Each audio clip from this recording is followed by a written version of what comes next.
वच्मि सत्यं वच्मि अवत्वं वक्तारम् अवशोधारम् अवदातारम् अवदतारम् अवानुचानम् अवशिष्यम् अवपश्चातात् अवपुरस्तात् अवोदरातात् अवदक्षिणातात् अवचोद्घातात् सर्वतो माम पाहि पाहि समन्तात् त्वं वाङ्मयस्त्वं चिन्मयः त्वमानन्दमयस्त्वं ब्रह्ममय त्वं सच्चिदानन्दाद्वितीयोऽसि त्वं प्रत्यक्षं ब्रह्मासि त्वं ज्ञानमयो विज्ञानमयोऽसि सर्वं जगदिदं तत्तः जायते सर्वं जगदिदं तत्तः तिष्ठति सर्वं जगदिदं त्वयि त्वं भूमिरापो नलो निलो नभः त्वं चत्वारि वाक्पदानि त्वं गुणत्रयातीतः त्वं देहत्रयातीतः त्वं कालत्रयातीतः त्वं मूलाधारे स्थितोऽसि नित्यं त्वं शक्तित्रयात्मकः त्वं योगिनो ध्यायन्ति नित्यं त्वं ब्रह्मस्त्वं विष्णुस्त्वं रुद्रस्त्वं इन्द्रस्त्वं अग्निस्त्वं वायुस्त्वं सूर्यस्त्वं चन्द्रमास्त्वं ब्रह्मभूभुवस्वरोम गुणादिपूर्वमुच्चार्य वर्णादिं तदनन्तरम् अनुस्वारः परतरः आर्धेन्दुलसितं तारेण रिद्धम् एतत् पूर्वरूपम् अकारो मध्यं रूपं बिन्दुरुत्तररूपं नादः सन्धानं संहिता सन्धिः शेषा गणेश विद्या गणनायक ऋषिः निचित्र गायत्री छन्दः गणपतिर्देवता ॐ गं गणपतये नमः एकदन्ताय विद्महे वक्रतुण्डाय धीमहि तन्नो दन्ती प्रचोदयात् एकदन्तं चतुरहस्तं पाशिमं कुशधारिणं हृदं च वरदं हस्ते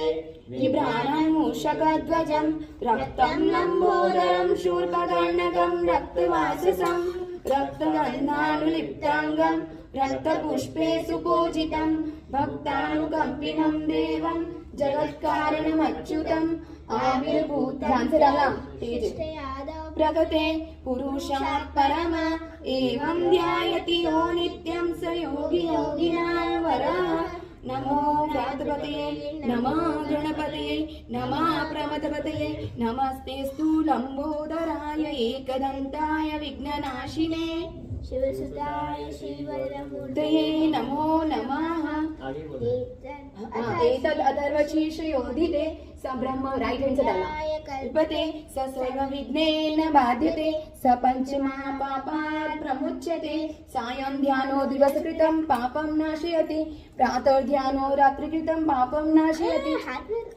सायं प्रातः लास्ट चल रहा है सायं प्रातो प्रयुञ्जानो पापो भवति धर्मार्थकाममोक्षं च विन्दति इदम् अथर्वशीर्षं शिष्याय न देयं यो यदि मोहात् तं डालु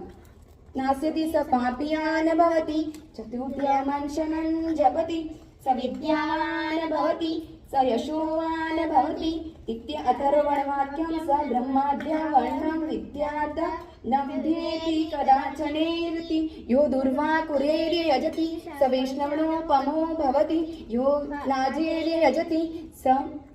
वान् भवति स मेधावान् भवति यो मोदकसहस्रेण यजति स वाञ्छित फलं वाप्नोति यः सात् समिद्भिर्यजति स सर्वं लभते अष्टो ब्राह्मणान् सम्यग्राहयित्वा सूर्यवर्चस्वी भवति सूर्यग्रहे महानद्यां प्रतिमासन्निधो वा जप्त्वा सिद्धमन्त्रो भवति महाविघ्नात् प्रमुच्यते महादोषात् प्रमुच्यते महापापात् प्रमुच्यते स सर्वविद्भवति य एवं वेद इति उपनिषद गणपति अथर्वशीर्षं समाप्तम्।